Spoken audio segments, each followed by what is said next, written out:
중국이라는 큰 대국이 지금은 대국이 됐지만 가깝지만 먼 나라처럼 느껴지거든요. 내가 읽었던 부분하고 답사했던 부분의 분별, 책 안에서만 상상했던 것하고는 다르게 또 다른 느낌을 느낄 수 있다는 얘기죠.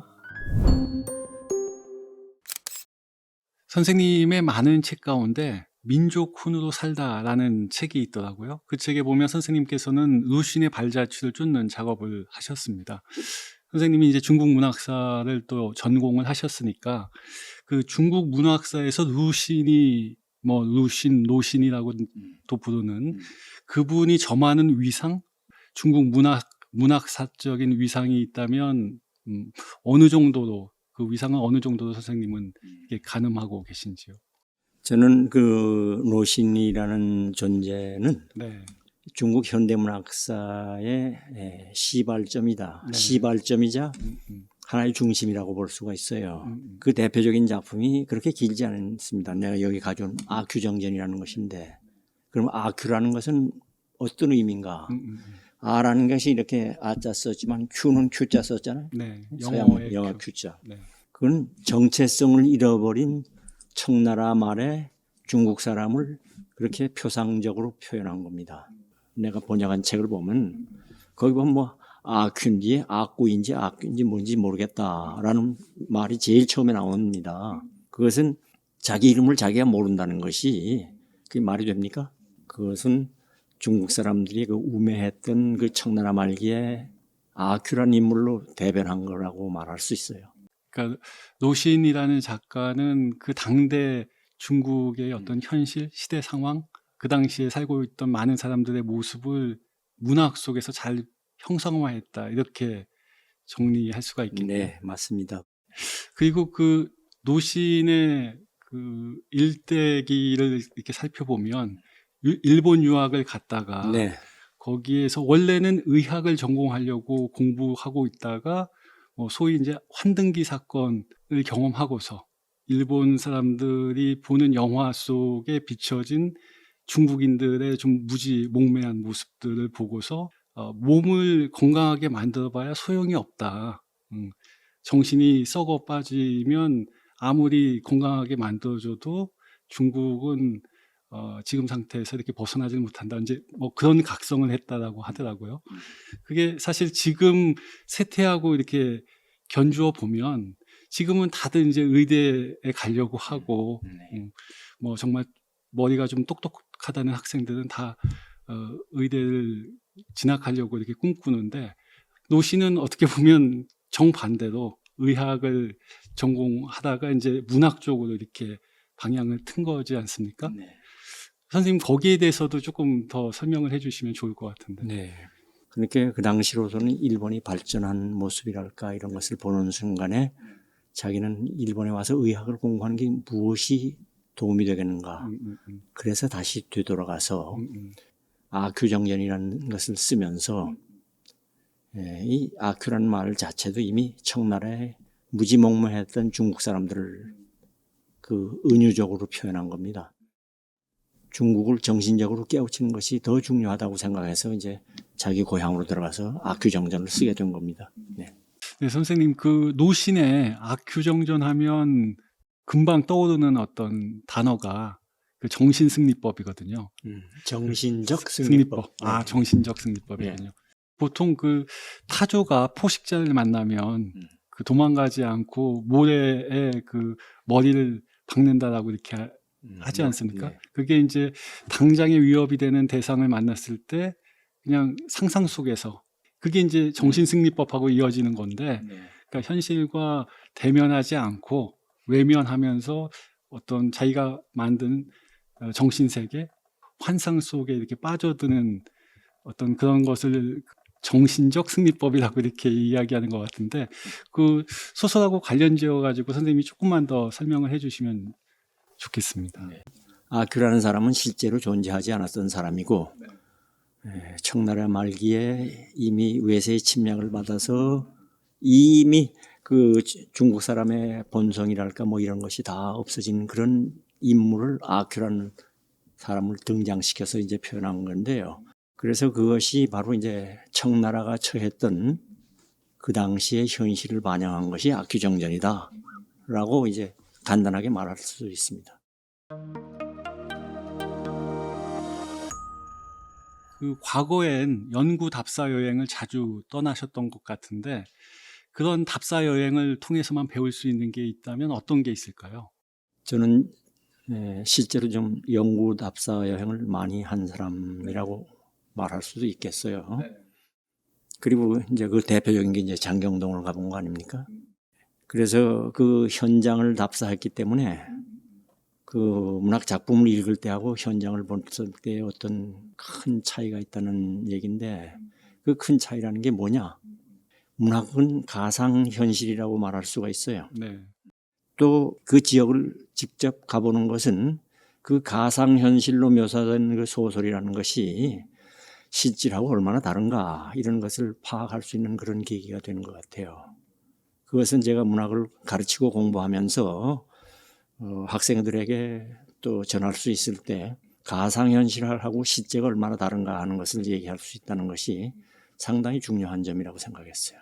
그러니까 우리가 문학 작품 속에서 보았던 것들을 실제 가서 보고 그다음에 내가 거기서 또 다른 느낌을 느낄 수 있다는 얘기죠. 그러면 상당히 다른 어떤 결과를 가질 수도 있잖아요. 네. 네. 그러면 텍스트가 다시 다르게도 보이고 그런가요? 그 텍스트를 썼던 그 장소를 가보면 네. 내가 그냥 책 속에서만 봤던 어떤 책 안에서만 상상했던 것하고는 조금 다르게 느껴지기도 하고 배우는 것도 있고 그렇게 되는 거겠죠? 물론 그렇습니다. 네. 그 아주 비근한 예가 장경동 가봤을 때예요. 네. 장경동이라는 것은 도낭 석굴인데요. 네. 도낭에 가면 석굴인데 그 석굴이 뭐 수천 개는 아니지만 수백 개가 있더라고요. 네, 네. 거기 156호 동굴이라는 데가 이제 그 경전을 거기다가 모아뒀던 데라고 해서 장경동입니다. 장이 감출장자거든요. 그리고 또 실제로 그것이 대형 박물관에 전시되어 있더라고요. 제가 1983년도 아마 가을쯤으로 기억되는데 대형 박물관에 가서 그 실질 자료를 다 봤어요. 아, 그러셨구나. 그리고 거기서 영국 사람들이 가져갔지만은 네, 네. 가서 보여달라고 하니까 잘 보여주더라고요. 그래서 그것을 보고 얻을 수 있었던 것은 정말 중국이라는 큰 대국이 지금은 대국이 됐지만 청나라 말이나 이럴 때는 뭐 다 서양 사람들의 힘든 노예 같은 생활을 했잖아요. 네. 그래서 그런 것을 보면서 내가 읽었던 부분하고 현장을 답사했던 부분의 어떤 차별점을 느낄 수 있었던 것이 큰 수확이라고 생각됐어요. 네, 알겠습니다. 선생님 저서에 돈황 실크로드의 관문이라는 책이 있고 또 리우진 바오의 책도 번역을 하셨는데요. 어떤 계기로 선생님께서는 돈황에 관심을 가지게 되셨나요? 이 돈항이라는 것이 이미 말씀드렸지만 이제 그 장경동이라고 그랬잖아요. 네.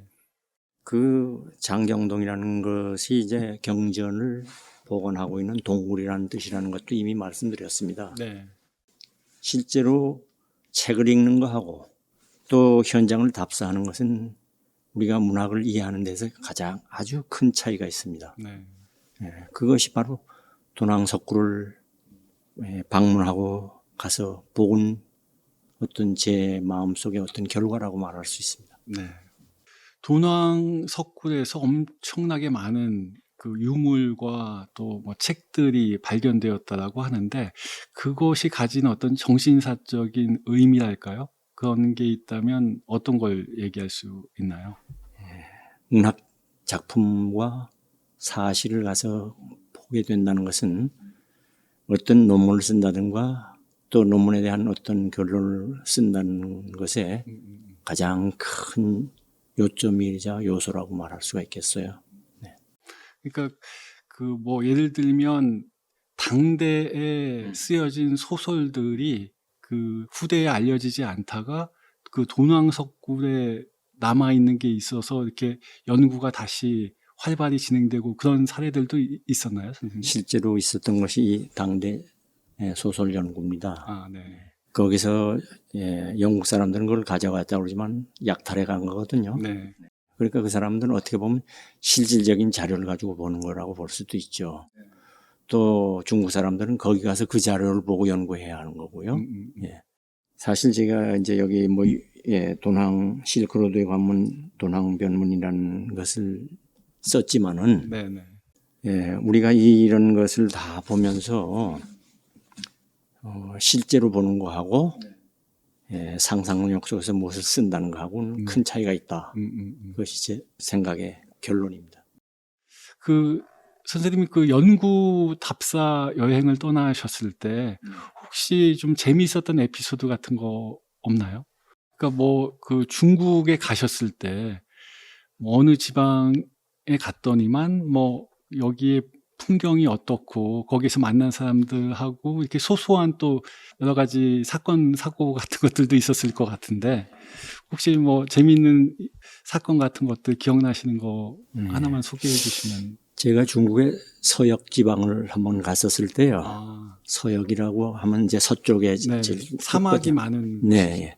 그 지역에는요, 그 지역 사람만 쓰는 그 토어가 있어요. 토어. 그러니까 그 사람들이 말하는 것은 중국 사람들이 말하는 말하고는 다르죠. 중국어 방언입니까? 아니면 중국어하고는 또 아주 이질적인 아니, 그냥 언어입니까? 토어라고 말하면 그 지역의 그 몇 마을 사람만 통하는 말이란 뜻이죠. 네. 그런 것을 보면서 이 중국이라는 나라가 참 대단히 넓구나 하는 것을 얘기하고, 그 다음에 거기에 소수민족이 막이라고 그러잖아요. 네, 네. 그러나 그 사람들은 중국 사람들이 쓰는 중국어, 그것을 국어라고 말하는데 고유라고 말하는데 그 하질 않아요. 그 할 수도 없고 또 학교 다니지도 않습니다. 그런 것을 보면서 중국은 아무리 뭐 시진핑이 뭐 다 국어로 통일했다고 하지만 통일되지 않았어요. 그게 제 생각입니다. 그리고 마지막 질문인데요. 네. 선생님, 그 오랫동안 중국에 대한 연구, 중국 문화에 대한 어떤 관심 속에서 이제 연구를 많이 하셨는데, 근데 어떻게 보면 중국은 일본만큼이나 가깝지만 먼 나라처럼 느껴지거든요. 뭐 아주 가까워서 또 우리가 잘 알아야 되는, 많이 알아야 되는 어떤 그런 나라임에도 불구하고 사실 조금 소원하게 느껴지는 그런 상태에 있는데, 또 다른 편에서 보면 중국은 가까운 나라이기 때문에 우리하고 또 뗄래야 뗄 수도 없는 나라이고, 그래서 많은 사람들이 얘기하는 만만디라든지 네. 관시 가지고 이제 또 중국 문화를 설명하기도 하잖아요. 거기에 대해서도 조금 선생님 견해를 소개하면 좋겠습니다. 이 만만디라는 말은 네네. 글자 그대로 천천히 하자는 뜻입니다. 천천히 하자는 것은 뭐냐면 천천히 하는 동안에 많은 생각을 해서 그 다음에 자기네들이 어떤 일을 해야 할지에 답변을 생각하는 기간이고요. 네. 관시는요, 선생님? 관시는 관계지요. 그러니까 이제 중국 사람들은 사람과 사람의 관계가 아주 제일 중요합니다. 그럼 그 관계라는 것은 어떤 과정에서 이루어지느냐? 신용입니다. 신용. 한 번 믿으면은 자기 재산을 다 줘도 그냥, 그리고 그 사람이 자기한테 갚지 않아도 아무 관계가 없어요. 그러나 한번 그 사람이 신용을 잃으면 그 다음엔 딱 끊어버리는 것이 중국 사람들의 어떤 특성이라고 볼 수 있습니다. 네, 선생님 긴 시간 동안 제 좀 얄궂기도 한 질문에 대해서 이렇게 좋은 답변을 해주셔서 너무 감사하고요. 오늘 선생님과의 그 대화 중에 제가 전혀 몰랐던 중국 신화의 중요성과 또 돈왕에 대한 이야기, 루슌에 대한 이야기, 무엇보다도 저는 당대에 소설이 있었던가라고 하는 것을 선생님 책과 오늘 말씀을 통해서 처음 알게 돼서 너무 좋았습니다. 오늘 너무 수고 많으셨고요. 앞으로도 좋은 연구들 계속 해주시고 건강하시기를 빌겠습니다. 고맙습니다, 선생님. 네, 고맙습니다. 네.